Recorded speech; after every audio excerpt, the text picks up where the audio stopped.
주옵소서.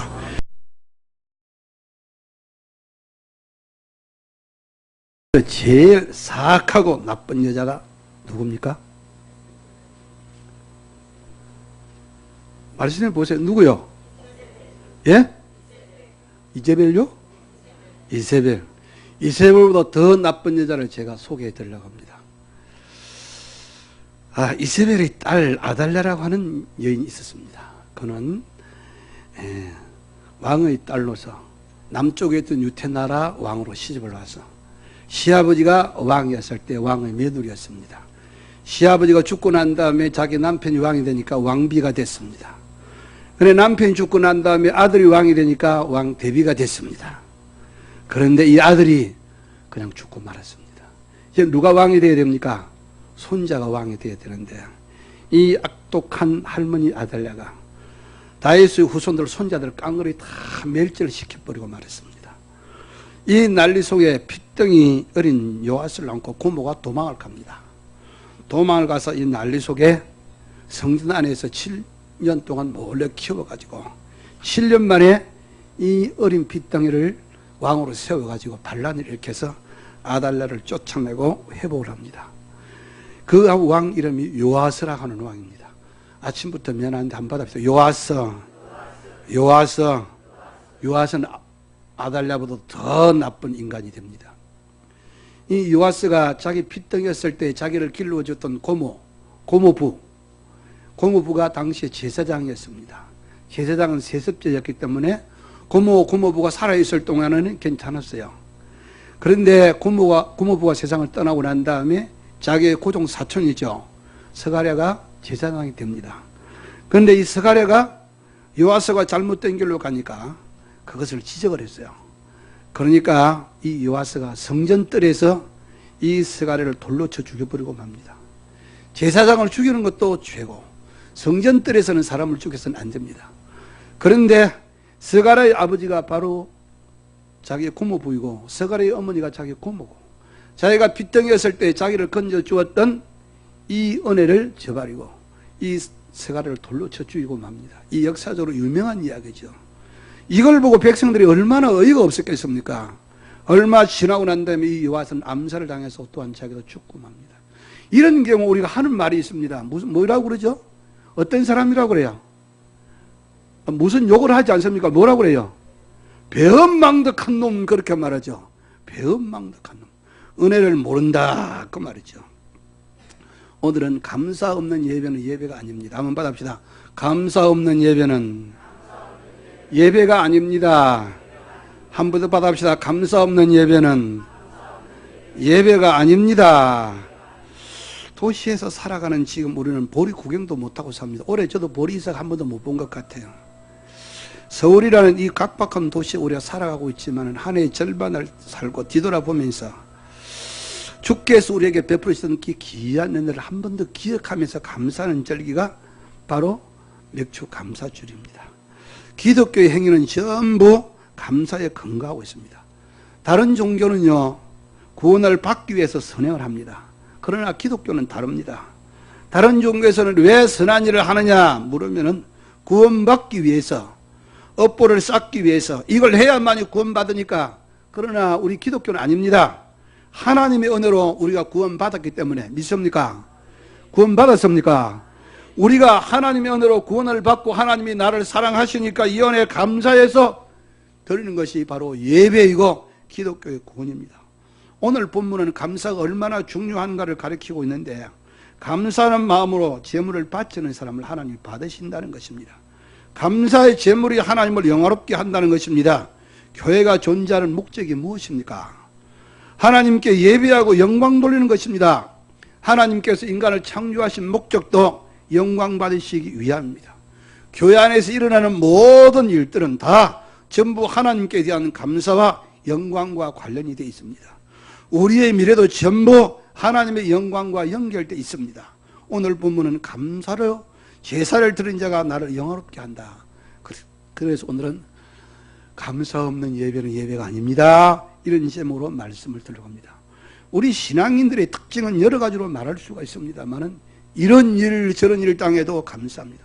한번 받아주세요. 범사에 감사하라. 한 번 더 범사에 감사하라. 일이 이상하게 되어도 감사해야 합니다. 걱정하지 마십시오. 하나님이 살아계시니까 합력하여 선을 이룰 것입니다. 이것이 신앙의 자세입니다. 그리스도인은 감사하는 사람입니다. 왜냐하면 하나님의 능력을 알고 그 은혜를 알기 때문입니다. 생각도 그리고 언어도 감사한 말을 하고 감사 생각을 해야 합니다. 감사의 언어는요, 신자만이 할 수 있는 중요한 복된 언어입니다. 우리 문화를 이해 못하는 외국인들이 오면요, 참 이해 못하는 언어들이 있다고 그래요. 시원하다. 에어컨을 틀으니까 시원하다. 선풍기를 틀으니까 시원하다. 이건 괜찮은데 뜨거운 국물을 먹으면서 뭐라고 그럽니까?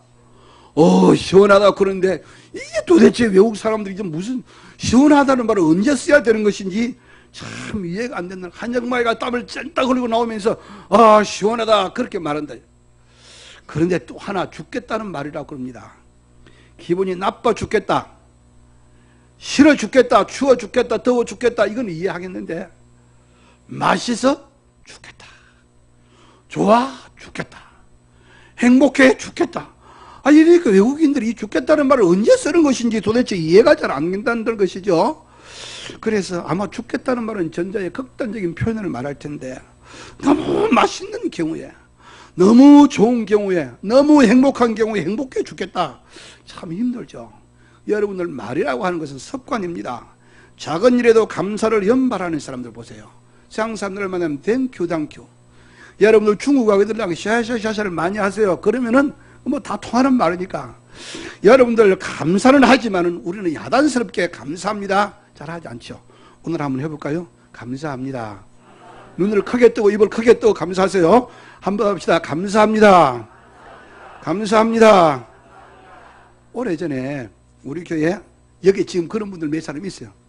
연세 제일 많이 드신 기관들을 모시고 단풍 구경을 갔거든요. 그래 운전하시는 기사님 옆에 있고, 저는 이제 가이드로서 옆에 앉았는데, 조금 가다 보니까 다 잠들었어. 다 잠들어 버렸어요. 여기서 조금만 가니까 다 잠들어 버렸어요.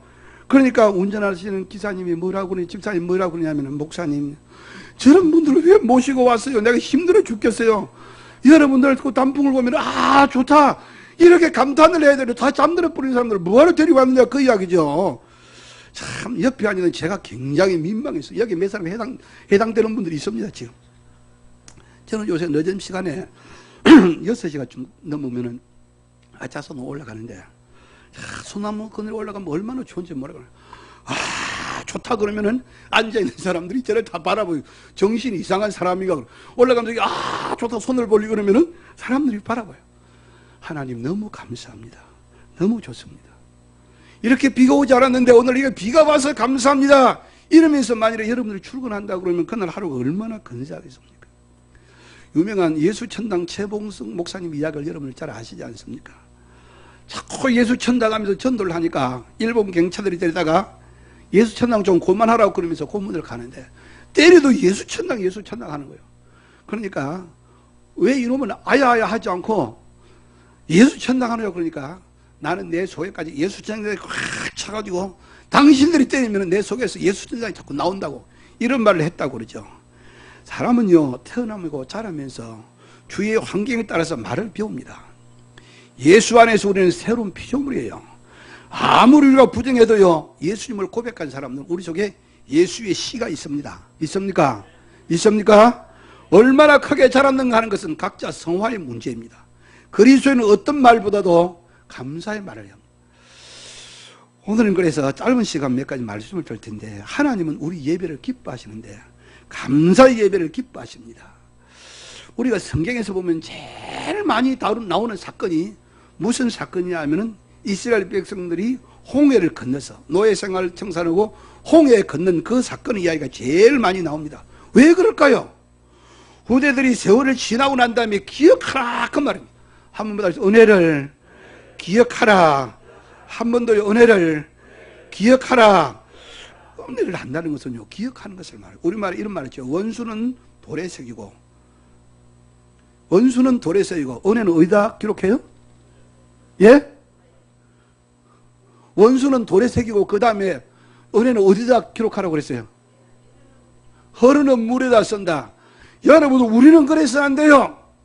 원수는 돌에 새기는 이유가 갚겠다 그 말이죠. 원수는 흐르는 물에다 새기고 은혜는요 돌에 새겨서 꼭 갚아야지 이런 생각을 해요. 몬테규가라고 하는 명문가가 있었습니다. 그리고 테플리카라고 하는 명문가가 있었습니다.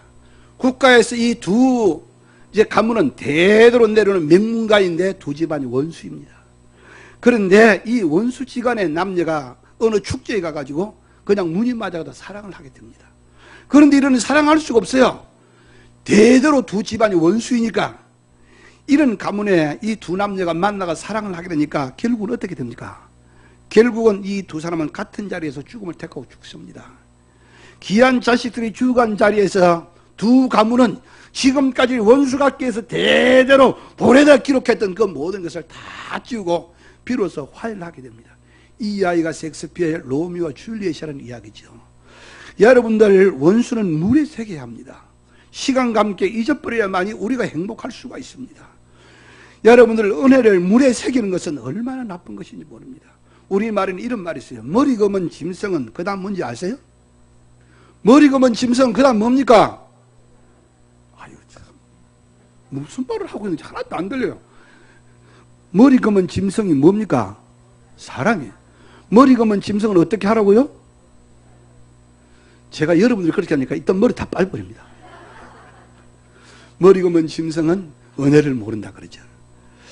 우리 그리스도인들은요 은혜를 물에 새기서는 안 돼요.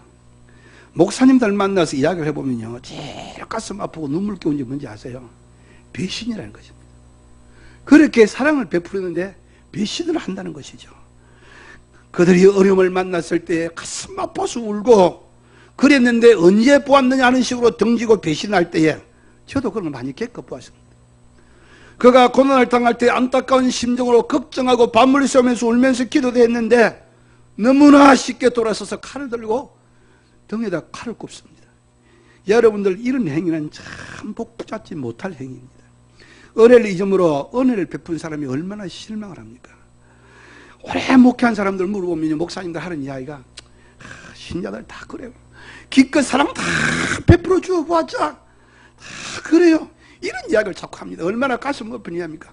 저는 그렇지 않으니까 걱정하지 마세요. 우리 중에 누구도 다른 사람의 혜택을 한 번도 받지 않고 살아본 사람 없습니다. 그럼에도 불구하고 은혜를 입은 사람이 은혜를 흘러가는 물과 함께 여러분을 잊어버린다고 하는 일이 이 땅에 얼마나 많이 있습니까?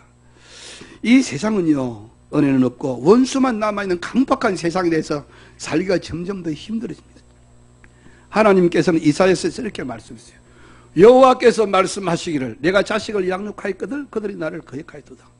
소는 그 임자를 알고 마귀는 주인의 구유를 알건만은 이스라엘은 알지 못하고 나의 백성은 깨달지 못하는도다. 슬프다 범죄한 나라요 허물진 백성이요 행위가 부패한 자식이로다.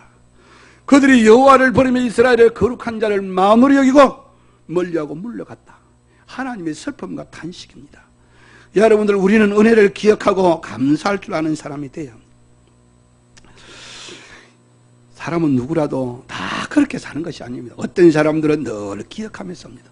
오늘 본문 우리에게 우선으로 제하는 제사도 감사함으로 드리라. 마땅히 예배는 감사하면서 드려야 합니다. 하나님께서 우리를 죄에서 구속해 주신 이 은혜를 기억하고 감사해서 드려야만이 하나님이 기뻐하시고 영광을 받으신다는 것입니다. 여러분들, 주님이 우리를 불러주시고 선택하신 것이 얼마나 귀한 축복입니까? 여러분, 우리 교회가 비치지 않고 교회당을 건축할 수 있는 것이 얼마나 감사한 일입니까? 감사하지 않습니까? 우리에게 주님을 찬양할 수 있는 입술을 주신 것이 얼마나 감사합니까? 사람의 손으로 만든 우상이 아니라 살아계신 하나님께 기도하고 예배할 수 있는 것이 얼마나 귀한 일입니까? 제가 오래전에 보았던 영화 한 장면이 기억나는데 이 남편도 아내도 다 말을 하지 못하는 장애자들입니다. 아마 그 제목이 이 세상 어딘가인가 그러고 남자 주인공이 허장강이었던 것 같아요. 그런데 이 집에 새로운 아이가 태어났습니다. 어머니 아이가 말을 못하니까 어머니 아버지가 말을 못하니까 이 아이가 어떻게 되겠어요? 그러니까 이 어머니 아버지가 갓 태어난 아이의 귀에다가 소리나는 장난불을 가지고 계속 귀에다 부르줍니다. 왜냐하면 듣지 못하면 말을 못하잖아요. 이 아이가 듣게 하기 위해서 귀에다가 계속 소리를 부르줍니다. 그 장면이 얼마나 눈물겨운지 소리가 나는 장난감을 구해가지고 나는 말을 하지 못하지만 너만은 말을 해야지 이러면서 귀에다 소리를 불어주고 있습니다. 여러분들 참으로 눈물겨운 장면을 제가 잊지 못합니다. 하나님 걱정만 해주신다면 제가 다른 아무것도 바라지 않겠습니다. 이 시간도 이렇게 기도하는 사람이 있습니다. 하나님 저에게 1년만 더 생명을 연장해 주신다면 다른 소원 아무것도 없습니다. 지금 이 시간에 이렇게 기도하는 분들이 있습니다. 여러분들 감사함으로 예배하십시오. 그래서 우리 하나님을 기쁘시게 들을 수 있는 여러분이 되시기를 주님의 이름으로 기원합니다. 왜 사람들이 감사하지 못합니까? 당연하다고 생각합니다. 제가 아주 불의한 녀석을 한번 보았어요. 부모에게 반박하고 대드니까 부모가 이렇게 말합니다. 야 이놈아, 내가 너 하나 보고 온갖 고생을 하며 살아왔는데 네가 내게 이럴 수 있느냐? 이러니까 이 자식이 뭐라고 그러는지 아세요? 부모가 자식 사랑하고 희생하는 것이 당연한 것이지 그것이 뭐 큰 것이냐고. 얼마나 기가 막히는지 제가 그냥 지받고 싶었습니다. 스승의 날에 있는 학생들이 스승의 은혜를 이야기하지만은요, 감사하는 마음으로 스승님께 감사하는 학생이 얼마나 됩니까? 우리가 낼 것 다 내고 선생님은 국가에서 월급 받아 먹고는 우리가 왜 감사해? 당연하다고 생각합니다.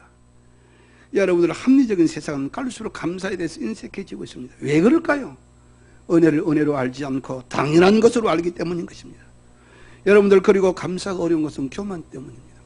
우리 주위에 우리에게 귀한 것이 주어져도 내 명석한 두뇌와 내 영리한 두뇌와 내 똑똑한 머리로 다 얻은 것이라고 생각합니다. 학교에서 공부 잘하는 학생들에게 격리하기 위해서 장학금을 주죠. 기관에서도 장학금을 주죠. 자기가 공부 잘해서 장학금 받는다? 이런 생각 때문에 장학금이 고맙지 않은 것입니다. 여러분들 한번 생각해 보세요. 자기가 공부 잘하는 것과 학교에서 주는 장학금과 무슨 관계가 있습니까? 공부 지가 잘하는 건 잘하는 것이지 국가에서 장학금을 주는 의미가 뭐 있겠습니까? 격리하기 위해서 하는 것이죠. 그런데 내가 똑똑하니까 자기가 공부 잘해서 장학금을 받았다 이렇게 생각하니까 감사할 줄 모르는 것이죠. 우리 교회도 장학금을 옛날에 한참 줬는데 제가 장학금 다 폐지하자고 그랬어요. 왜냐하면 그 당시에 장학금을 추천하기 위해서 이 가까이 있는 고등학교에서도 학생들 추천받고 제 지금 주문센터인 동사무에서도 가서도 추천을 받고 교회 안에서도 하고 이렇게 했는데 또 감사할 줄 몰라요.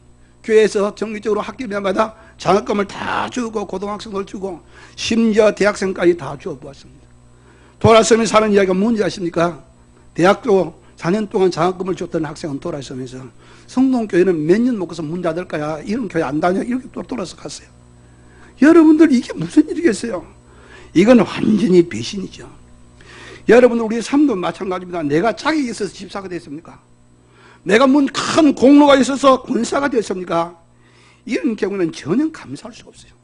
나 같은 죄인을 하나님이 어떻게 부르셔서 하나님의 자녀로 불러주셨을까? 귀한 직분을 주셨을까? 이렇게 감사할 수가 있습니다.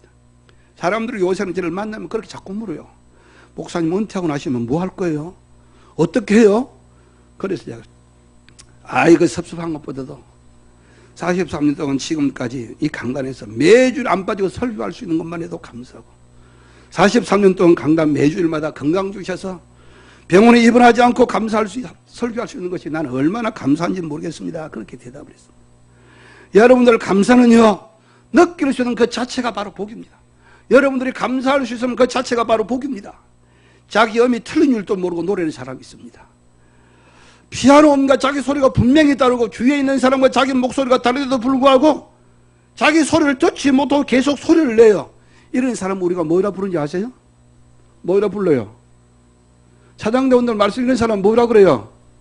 엄치. 그런 사람 엄치. 엄치는 자기 소리를 못 들어요. 자기 소리와 다른 사람의 차이를 모릅니다. 여러분들 자신의 소리를 들을 수 있는 것은 복입니다. 가치를 모르는 사람은요, 암만 주어져도 그 값어치를 모릅니다. 교회당을 건축하는 현장에서 인부들이 돌을 다듬고 있습니다. 지나가는 사람이 물으세요.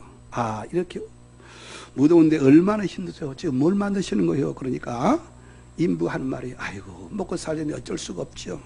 목구멍이 포도청이라 힘들어도 합니다. 이러면서 불평비슷하게 말을 합니다. 또 다른 인부에게 물었더니 나는 지금 하나님의 집을 건축하는 일에 참여하고 있습니다. 얼마나 기쁜지 모릅니다. 세월이 지나고 난 다음에도 내가 참여했던 이 교회는 아름답게 빛날 것입니다. 분명히 뜨거운 태양 아래서 두 사람이 같이 망치로 돌을 다듬고 있는데 이렇게 생각하는 바가 차이가 있다는 것입니다. 여러분들 감사로 일어나는 사람은 삶이 이렇게 다를 수가 있습니다. 여러분들 감사는 또 감사를 낳습니다. 매사에 감사할 수 있는 여러분이 되시기를 주님의 이름으로 기원합니다. 사람이 살아가면서 잊을 것은 잊어야 되죠. 옛날의 자랑, 옛날의 실패, 형제의 허물 잘못은 있는 것이 내가 행복해지는 것입니다. 그러나 기억할 것은 반드시 기억해야 합니다. 이스라엘 백성들이 40년 동안 광야 생활을 끝나고 요단강을 건너서 가나안에 들어가기 직전 모압 평지에서 모세가 마지막 설교를 합니다. 이것이 신명기인데요. 신명기에서 제일 많이 나오는 단어가 기억이라는 단어입니다. 기억하라. 뭘 기억하라는 거예요? 아까 우리 기장로님이 기도할 때 했던 것처럼 불기둥과 구름쪽으로 너희를 인도하신 하나님을 기억하라. 만나와 메추라로 너희를 먹이신 그 하나님을 기억하라. 전 우리 교회 성도들이 새로운 교회를 건축하고 들어갔을 때도 지금 우리가 1년 이상 여기서 힘들고 있던 이때를 기억하면서 아이고 좋다, 아이고 감사하다, 이런 성도들이 되시기를 예수님의 이름으로 축원합니다. 미국의 워싱턴에 있는 월링턴 국립묘지에 가면요, 6.25 때 우리나라 싸우면서 죽었던 미군 청년들의 묘비가 있습니다. 45,000명이 죽었어요. 거기에 이름이 다 기록되어 있어서 한국 사람들은 거기 가지고 다 머리를 쓰고 잠깐 묵념을 합니다. 아무리 이해관계가 없는 낯선 땅 우리나라에 와가지고 아까운 젊은들이 희생을 했습니다. 가난한 시절에 미국의 원전 물자를 받아서 저도 옛날에 시골에서 교회 다닐 때 그 미국에서 온 옥수수 가루도 만든 죽도 먹어보고 그리고 옷도 입어보았습니다. 원전 물자를 잡고 이러면서 도움을 많이 받았습니다. 그런데 한 세기도 가기 전에 미국 놈들 다 물러가라, 미국 놈들 다 물러가라 그러면서 소리를 치고 데모를 합니다. 물론 전부 다 다른 것은 아니겠지만은 저를 보고 시대 착각한다고 그렇게 모르겠습니다만은 이건 아니라고 생각해요. 베세다 전력에서 500여의 기적을 보았던 사람들, 벳박의 언덕 올라오실 때에 호산나 소리치던 그 사람들이 예수를 십자가에 못 박으로 소리칩니다. 이게 바로 배은망덕입니다. 은혜를 가능한 대로 기억하면서 갚으려고 하세요. 감사하는 사람이 복된 삶을 누리고 살 수가 있습니다. 어느 날 한 건축회사의 회장이 정년퇴직을 몇 개월 앞둔 중견간부 두 사람을 자신의 방으로 조용히 불러들였습니다. 그동안 수고했다고 치하하면서 이 회사를 위해서 이제 마지막 수고를 해달라고, 걸작품을 남겨달라고 그러면서 최선을 다해서 각각 한 사람의 집을 각각 한 채씩 지어보라고 그러면서 부탁을 했습니다. 평소에 자신에게 주어진 일에 대해서 감사하고 성실하게 임무를 수행했던 한 간부는 정말 마지막 작품 근사한 집을 만들겠다고 생각하면서 최선을 다해서 집을 지었습니다. 그러나 다른 한 간부는 아야, 사람을 끝까지 이 나이 될 때까지 끝까지 부려먹네, 불평하면서 마진못하에 무성하게 집을 지었는데 쉽게 말하면 날림 공사를 했습니다. 다 끝났어요. 그런데 드디어 공사가 다 끝나고 며칠이 지나고 난 다음에 이 두 사람이 퇴임을 하는데 환송년이 벌어졌습니다. 마지막 정년 퇴직하는 두 직원에게 회사로부터 작은 선물이 주어지는 봉투 하나씩이 주어졌습니다. 그런데 그 봉투 세고는 지난번 회장이 부탁했고 건설했던 그 저택의 집 문서가 그 지은 사람 이름으로 각각 주어졌습니다. 날림 공사했던 사람은 어떤 생각을 했겠습니까? 아이고, 이러면 잘 지을 것, 후회했겠죠. 여러분들 무엇이나 감사하며 살아가는 사람은요, 복된 삶을 누리고 살아갈 수가 있습니다. 저는 우리 교회 성도들이 주어진 현재에서 늘 감사하시고 앞으로 늘 감사하고 사셔서 예수 안에서 행복한 삶을 누리고 살아갈 수가 있기를 예수님의 이름으로 축원합니다. 사랑이 많으신 우리 하나님 감사합니다. 오늘 이 맥주 감사줄 주님께 나와